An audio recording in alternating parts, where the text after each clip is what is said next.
Hey everyone, today we're going to be talking about the composting of your home scraps and how to make your own compost.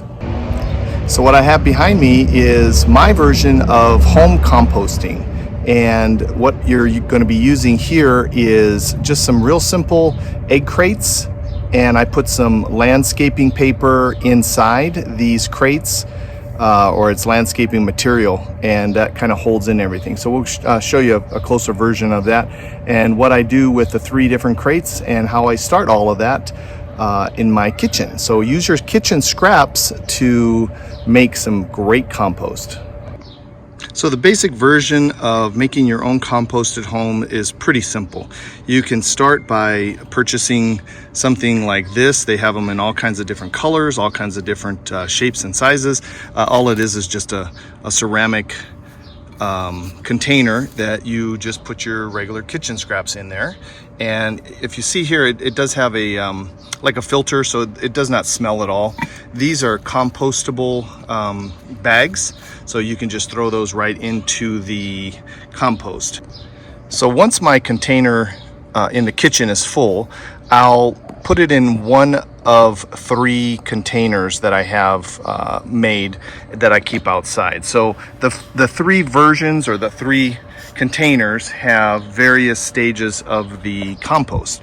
So the first is, as you can see, the fresh vegetables that we put in, and these are the bags. You have, again, any of the kitchen scraps that you don't use, you can just throw that straight into this first bin. So this is my top bin. I put them on top of each other, and I'll show you that at the end. And then as the food materials break down, I just kind of let them break down by themselves. I'll show you what I'm going to do here to help speed up that process. But then what I do is I move that down to the center container. The center container is the second version of the breakdown of the materials, and I'm using, again, some real simple newspaper that has been shredded. But again, you can see down here how this material now is a little bit more broken up, but you can also tell still have a little bit of the bag in there, and so this material still needs to break down a little bit longer, and I'm going to go ahead and chop that up, and I'll show you that. And then after several weeks, several months, it breaks down to this material here. So this is your good compost. As you can see, it still has a little bit of some of the eggshells in there that you can see that still need to break down, but again, in nature will do that. But if you see the difference in how much material we have here, the compost, and we started with a full container here, and that's what it breaks down to at the end. So I don't move anything from these 3 containers. I just leave them, and what I just do is I kind of rotate them. So when this one is full, which it is getting pretty close to being full, I'll move this material here into a little bag, or I'll just put it out on my garden.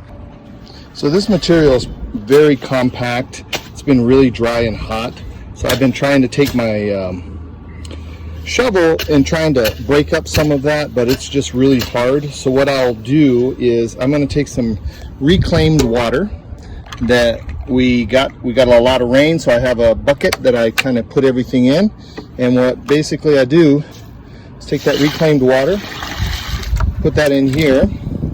That'll loosen up the material a little bit, and then I can use my shovel, and I'll take my shovel, and now it'll be a lot easier. So I'll show you the end version of this, but this is getting pretty close to being finished compost also.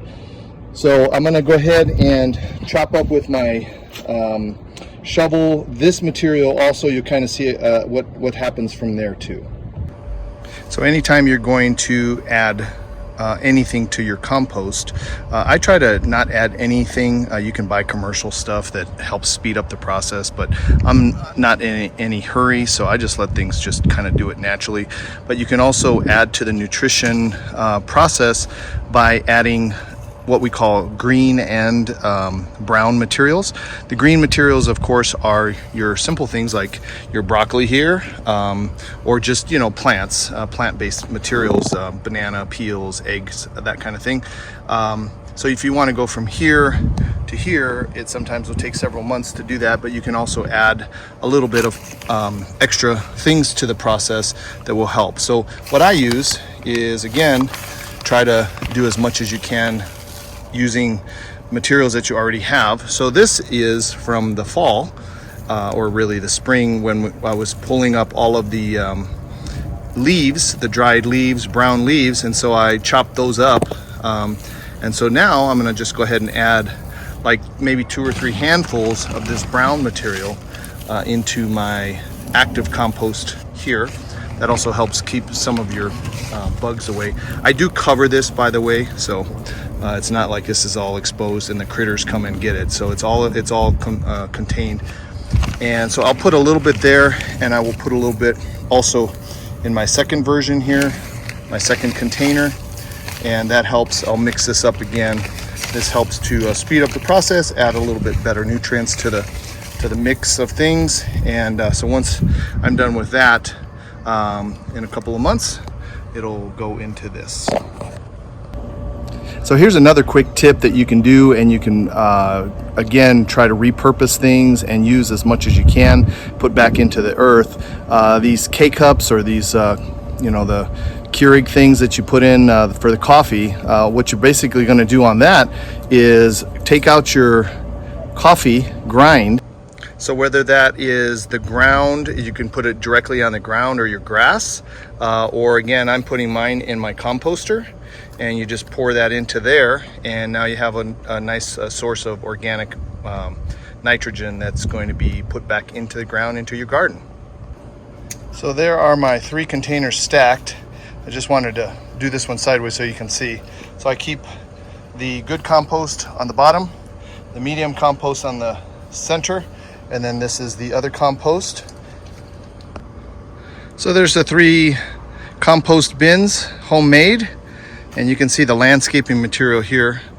But this is the version that I use, and then I set that in the corner of my yard.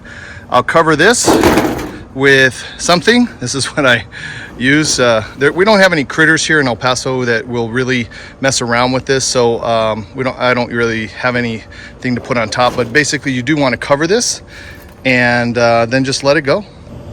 So composting 101, starting with your kitchen scraps and putting it in there in your compost homemade bin, and ending with some beautiful compost. So you're going to end up with some great compost that looks just like this, and you're going to take that, put that in your garden, and your flowers and plants will love you. So that's Composting 101. If you have any questions, put some comments in the comment below, and I'll be happy to answer whatever questions or comments that you have. Take care. God bless.